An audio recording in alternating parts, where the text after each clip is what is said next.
अगर आप इलाहाबाद यूनिवर्सिटी में एडमिशन लेना चाहते हैं और आपको पता नहीं है कि इलाहाबाद यूनिवर्सिटी में एडमिशन लेने के लिए क्या एडमिशन प्रोसेस होता है, कौन सा एंट्रेंस एग्ज़ाम देना पड़ता है, उस एग्ज़ाम का पैटर्न क्या होता है, उसका सिलेबस क्या होता है, एंड ऐसी बहुत सारी बातें जो हमें पता नहीं होती हैं। बिकॉज जस्ट आफ्टर 12th हमें ग्रेजुएशन के लिए एंट्रेंस एग्ज़ाम की प्रिपरेशन करनी पड़ती है और हमारे पास टाइम भी बहुत कम होता है और हमारी प्रिपरेशन ठीक से नहीं हो पाती है और हम अपने ड्रीम्स को पाने में थोड़ा सा चूक जाते हैं, क्योंकि ये एकदम न्यू रहता है और हमें पता नहीं रहता है कि क्या करना है, कैसे करना है। सो गाइस, आज हम इस वीडियो में वो सारी बातें डिटेल में जानेंगे कि इलाहाबाद यूनिवर्सिटी में एडमिशन लेने के लिए कौन सा एंट्रेंस एग्ज़ाम देना पड़ता है, उस एग्ज़ाम का पैटर्न क्या है, उस एग्ज़ाम का सिलेबस क्या है, कैसे क्वेश्चंस पूछे जाते हैं, कितने क्वेश्चंस पूछे जाते हैं, टाइम कितना होता है। सो गाइस, मैं हूँ आलियान, स्वागत है आपका हमारे यूट्यूब चैनल डिजिटल एजुकेशन में। तो आइए जानते हैं डिटेल में कि इलाहाबाद यूनिवर्सिटी में एडमिशन लेने के लिए कौन सा एग्ज़ाम देना पड़ता है। सो गाइस, अगर आप ग्रेजुएशन में एडमिशन लेना चाहते हैं, for example BA, BSc, BCom जो भी करना चाहते हैं, तो आपको यूज़ेड का एग्ज़ाम देना पड़ता है, जिसका फुल फॉर्म है अंडर ग्रेजुएट एडमिशन टेस्ट। अगर आप यहाँ पे मैं आपको बीए का सिलेबस एंड एग्ज़ाम पैटर्न दिखा रही हूँ, बिकॉज ये बीकॉम और बीएससी में भी सेम रहता है, बस ये जो 7 सब्जेक्ट्स होते हैं वही जो है बदल जाते हैं।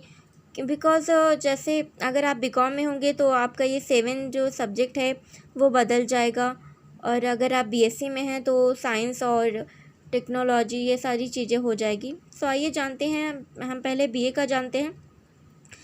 यूजेड का एग्ज़ाम पैटर्न क्या है।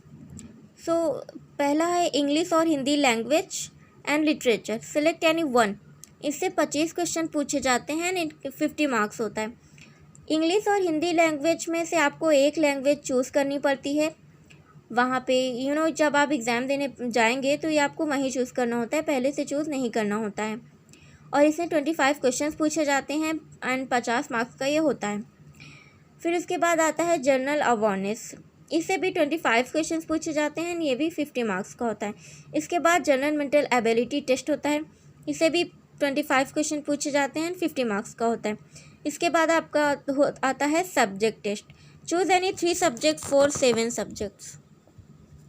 7 सब्जेक्ट्स में से आपको 3 सब्जेक्ट चुनना पड़ता है। आइए देखते हैं वो 7 सब्जेक्ट्स क्या हैं। Geography, history, civics, economic, logic, Sanskrit, Urdu. So guys, exam pattern हमने जान लिया है, अब आइए जानते हैं कि इसका सिलेबस क्या है। तो सबसे पहले हमें इंग्लिश यानी और हिंदी में से एक लैंग्वेज चूज़ करना पड़ेगा। तो आइए जानते हैं इंग्लिश लैंग्वेज का सब सिलेबस क्या है, उसके बाद हम हिंदी लैंग्वेज का सिलेबस जानेंगे। तो इंग्लिश लैंग्वेज के सिलेबस में आता है idioms and phrases, sentence improvement, synonyms, sentence rearrangement, one word substitution, preposition, antonyms, fill in the blanks, passage completion, spotting errors, active and passive voice, transformation, para completion, joining correction, error correction। अब आता है हमारा Hindi language का syllabus. इसमें सबसे पहले आता है समास, उपसर्ग तथा प्रत्यय, विपरीतार्थक शब्द, संधि तथा संधि विच्छेद, अनेकार्थक शब्द, वाक्यों का वर्गीकरण, शुद्ध अशुद्ध शब्द, भिन्नार्थक शब्द, वाक्यों के लिए एक शब्द, हिंदी भाषा का मूल ज्ञान, मुहावरे, अनेक शब्दों के लिए एक शब्द, पर्यायवाची शब्द, शब्द युग्म, लिंग परिवर्तन, वचन परिवर्तन आदि, वर्तनी और उच्चारण, वाक्य क्रम व्यवस्थापन, रचना, भाषा एवं व्यवस्थापन, दिए गए वाक्यों को सही क्रम में व्यवस्थित करके एक अर्थपूर्ण वाक्य बनाना। सो गाइस, ये हिंदी लैंग्वेज का जो भी सिलेबस है ये हाई स्कूल से लेके इंटर तक के जो हमारे सिलेबस में होता है उसी सिलेबस में से ये लिया गया है और उसी में से क्वेश्चंस भी पूछे जाते हैं। सो गाइस, अब देखते हैं जनरल अवेयरनेस का सिलेबस। इसमें सबसे पहला है national dance, music and literature, Indian culture, scientific observation, Indian culture, science, political, world organisation में जैसे वो सार्क है एंड WHO है, WTO है, countries and capitals, famous place in India, book and authors, important dates, economic problem in India, geography of India, about India and its neighboring countries, science and innovation, new innovation।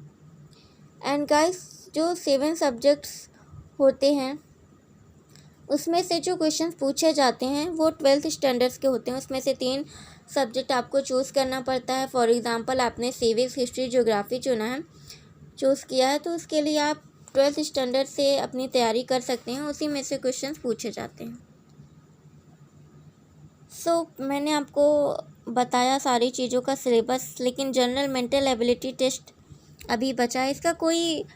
इसमें जो है 4-5 reasoning है जो पूछी जाती हैं, बहुत basic सी reasoning है, जैसे blood relation and coding decoding, number series, alpha numeric series, seating arrangement, ऐसी कुछ बेसिक रीजनिंग है जो मैंने 5 रीजनिंग के नाम आपको बताए हैं।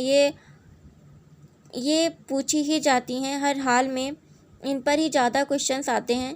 तो आप इन 5 रीजनिंग को अच्छे से प्रिपेयर कीजिए एंड और भी रीजनिंग हो जो बेसिक सी रीजनिंग हो उसकी भी आप प्रिपरेशन कर लीजिए। सो गाइस, आज हमने बहुत कुछ जाना इस अंडर ग्रेजुएट एडमिशन टेस्ट के बारे में। ये बीए का सिलेबस था। अगर आपको वीडियो अच्छी लगी हो तो कमेंट कीजिए, लाइक कीजिए एंड हमारे चैनल को सब्सक्राइब कीजिए।